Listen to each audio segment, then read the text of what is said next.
नमस्कार, इन खबर में आपका स्वागत है। पंजाब नेशनल बैंक से 13,500 करोड़ का धोखाधड़ी करके भागा मेहुल चौकसी अब सीधे भारत नहीं आ पाएगा।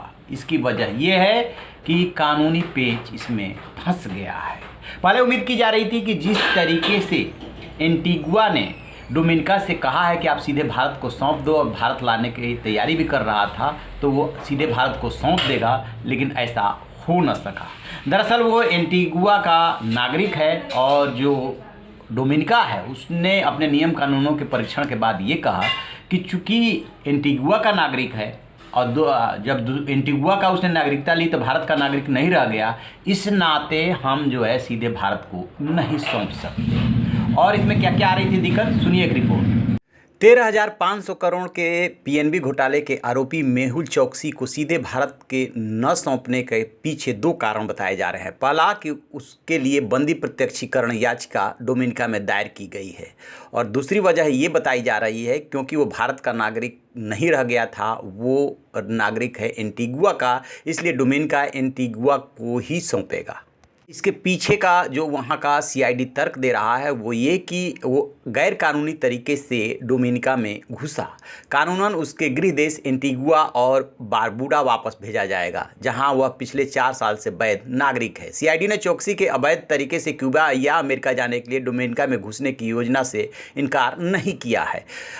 मेहुल चौकसी के वकील विजय अग्रवाल का भी कुछ इसी तरीके का दावा है। उनका कहना है कि कानूनन आव्रजन व पासपोर्ट अधिनियम की धारा 17 और 23 के हिसाब से मेहुल को केवल एंटीगुआ निर्वासित किया जा सकता है। वकील ने कहा कि भारत नागरिकता कानून की धारा 9 के मुताबिक मेहुल एंटीगुआ की नागरिकता लेते ही भारत का नागरिक नहीं रह गया था। इसी वजह से उसे सीधे भारत को नहीं दिया जा सकता, एंटीगुआ को भेजा जाएगा और एंटीगुआ उसको भारत को अपनी कानूनी प्रक्रिया के हिसाब से सौंपेगा।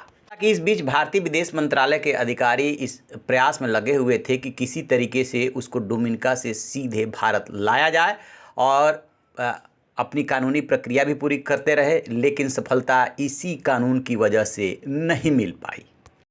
तो जैसा कि आपने सुना, होता क्या है कि दो तरह की व्यवस्थाएं हैं जो भारत ने अपना अरेंजमेंट किया हुआ। एक तो किसी भी देश से भारत की एक्स्ट्राडिशन ट्रीटी है कि नहीं है, तो ऐसे 47 देश है जिसके साथ भारत की ट्रीटी है, और 11 देश ऐसे हैं जिनके साथ भारत का एक्स्ट्राडिशन अरेंजमेंट है।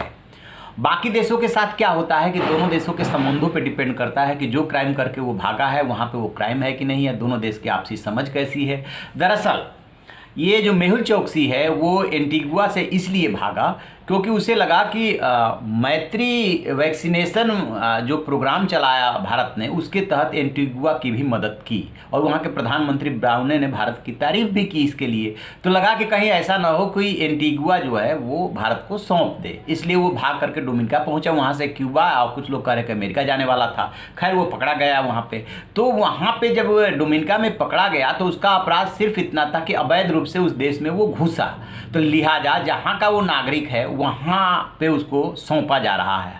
तो अब ये देखते हैं कि एंटीगुआ के जो प्रधानमंत्री हैं वो कह रहे हैं कि हम ज़्यादा देर नहीं लगाएंगे, वो हमारे लिए किसी भी तरह से यूजफुल नहीं है, हम उसे भारत को सौंप देंगे। लेकिन होता क्या है कि किसी भी देश में जब वो वहाँ की नागरिकता ले चुका है तो जो भी वो कार्रवाई करेगा अपने देश के नियम कानूनों के तहत ही करेगा, इसलिए अब थोड़ा और विलम्ब हो गया मेहुल चौकसी के आने में। और जहाँ तक बात नीरव मोदी की है, क्योंकि मामा भांजे ने मिलकर के ये काम किया था, तो नीरव मोदी जो है लंदन के जेल में है और उसके एक्स्ट्राडिशन के लिए निचली अदालत ने आदेश दे दिया है। वो हायर कोर्ट में उसके अगेंस्ट गया हुआ है, वहाँ पे अपील पे सुनवाई चल रही है।